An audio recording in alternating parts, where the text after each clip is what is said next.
Hello and welcome back. Once again, it is time for the Golden Age of DC Comics, 365 days, where I take this beloved hardcover coffee table book given to me about 2 decades ago by one of my best friends. This has been serving my coffee table ever since, providing me with ample opportunity to have comic book shop style conversations, the kind I intend to recreate with you right here, right now. Thank you so much for tuning in. You are quite literally the most important part of this show, this conversation that we're having. So keep those comments coming. And if you got questions, drop them in there. And I love your comments. And I love how we have continued this conversation mostly all year long. And we're going all year strong. Indeed, we're going to be talking about comic books every day for the rest of the year. You got it. I got it. We got this. This is our show. The Golden Age of DC Comics runs between 1938 and 1955. The Silver Age, 1956 to 1970. The Bronze Age, I'm a Bronze Age baby myself, 1970 to 1985. And the Copper Age begins in 1985. I get these standards from the Overstreet Comic Book Price Guides glossary. This is the most current edition, and I trust this as a great industry standard. So this is a good pickup for any comic books fan.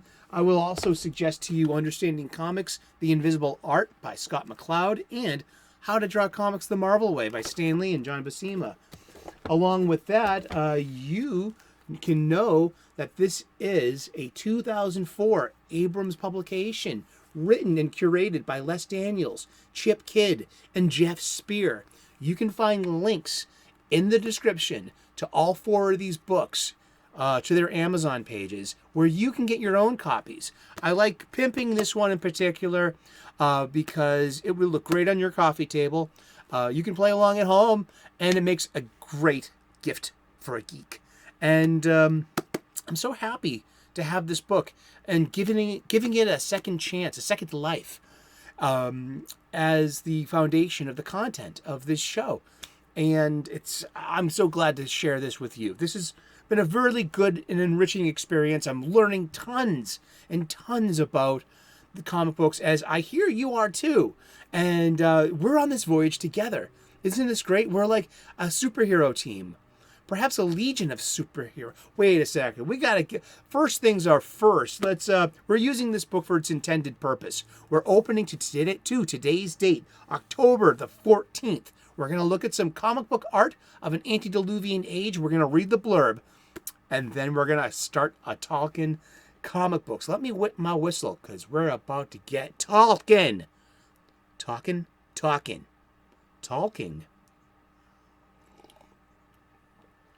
I'm from Boston. I have a Boston accent. So you kind of have to, I don't know. I've chosen the way I speak on the show.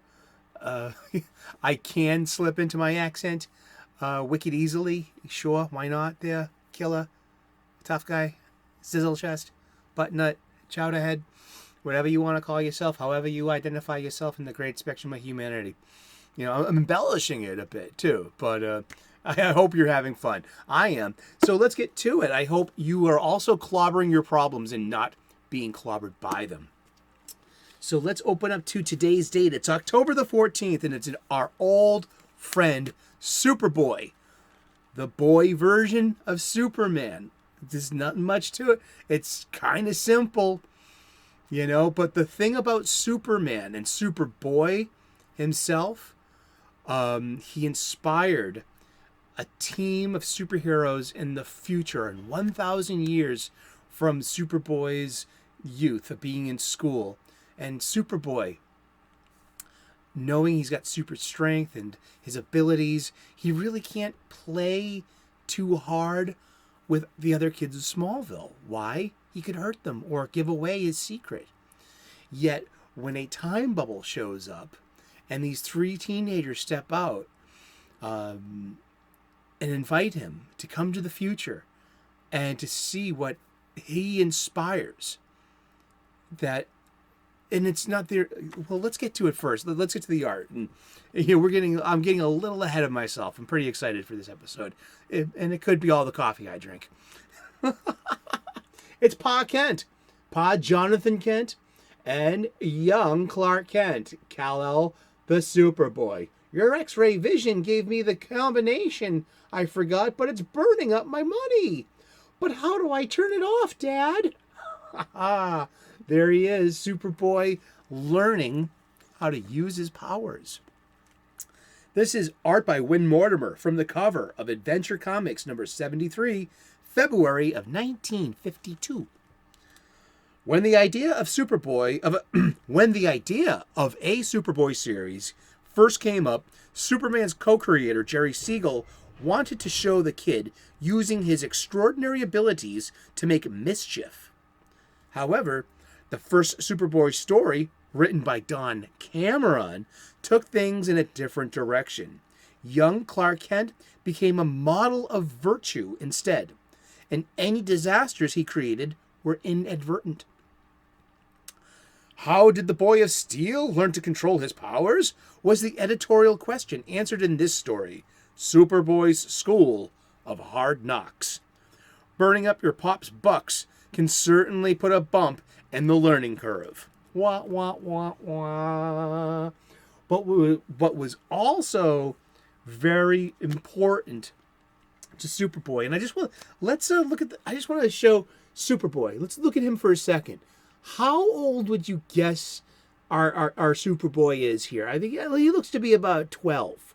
I think that's a good approximation because he's going to get a little older very quickly. And because in Adventure Comics 247, April of 1958, so this is now in the Silver Age,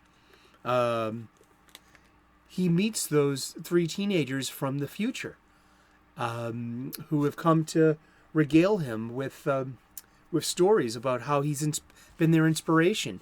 And these kids are from different planets. They're of different cultures and of different, they're all humanoid. They are, and they're all, they or appear to be human. And but there are plenty of also what we would consider alien life forms as well. And on each one of these planets, they are a superhero. And they have taken Superman and Superboy's example and to put on a costume and to fight for truth, justice in the American way, or even maybe by that time in the 30th or 31st centuries, it's truth, justice in the universal way, as Geoff Johns phrased it as well. He did that in the 2000s with a wonderful Silver Age dovetailing of into the new era of the original Legion of Superheroes. These were Superman's best friends. He could hop into this time bubble and have adventures using his full powers in his suit without having to worry about his secret identity. Everyone knows he's Kal-El, and that's how they call him. And he meets kids his own age, powered kids. And some he gets along with, some he doesn't. But mostly they create a team. They create a legion. And they are a legion of superheroes. And the majority of them are not of Earth. We have several Earthlings who are on the Legion of Superheroes. Come on, it's Earth-based.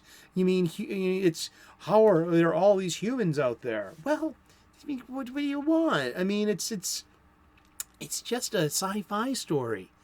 I mean, there's not, there comes a point where like, yes, we have to accept this prima facie on face value. It's just a story. Don't worry about it. Which leads me to the spinner rack pull of the day. It's this. I got this in a Bronze Age grab bag. There were 4 comic books in here for $10, and it's in poor condition but readable. But this is a 1975 Superboy Giant. It's Superboy and the Legion of Superheroes.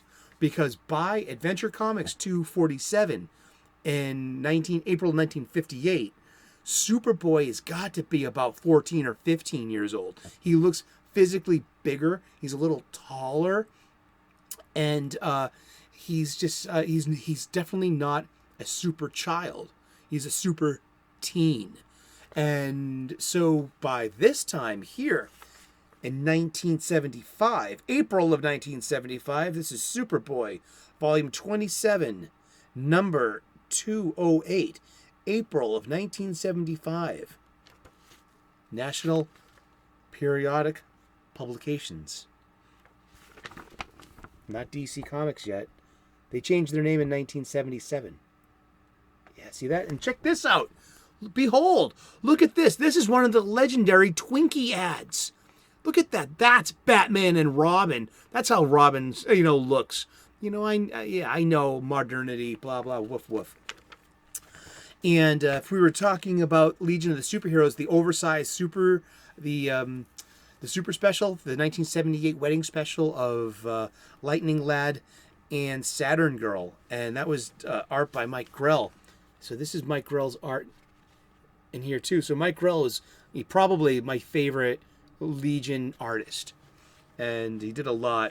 So, I just love, and this is the Legion of Supervillains coming to get Superboy and the Legion of Superheroes. In here, in case now you can get the copies you've missed. This was the ancient internet. These checklists that we would get, and you can mail away, COD, cash on delivery, stuff like that. But yeah, this is great. I mean, I love these ads. I mean, look, this is Shazam, not Captain Marvel. The world's mightiest mortal. And this is based after, visually, that's a photorealistic, probably even a tracing of a publication photo from the live action Saturday morning TV show.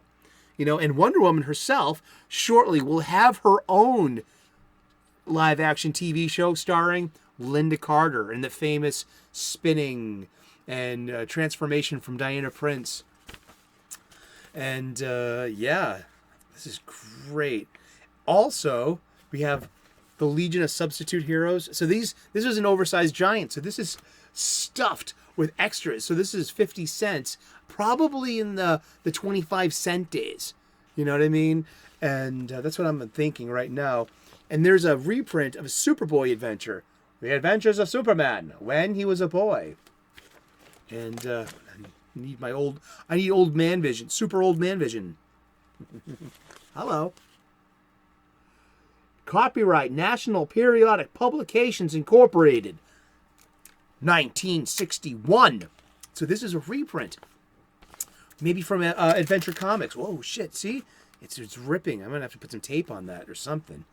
But see how young Superboy is here?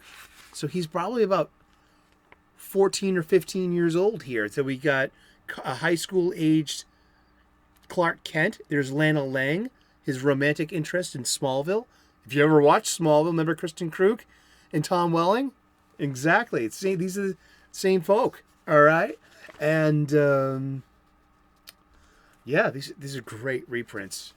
Lana's Detection Kit. So only Pete Ross figured out that Superboy and Clark were the same person. Oh boy, look, we got problematic spankings. Alrighty. Oh my, I didn't think of that. No, you don't. You're going to be spanked for being so stupid. This is become and hold the misogyny inherent in comic books. Wait a second, I can't. You're too old to spank. Whew. Thank goodness, huh? Oh, the misogyny. But, hey, this is great. We have the letters page. I love this. Look at these mail. Fast track to a cool job. Train at home to be a motorcycle mechanic. Drafting kits. Learn to draw. Free 40 red China stamps. These are great.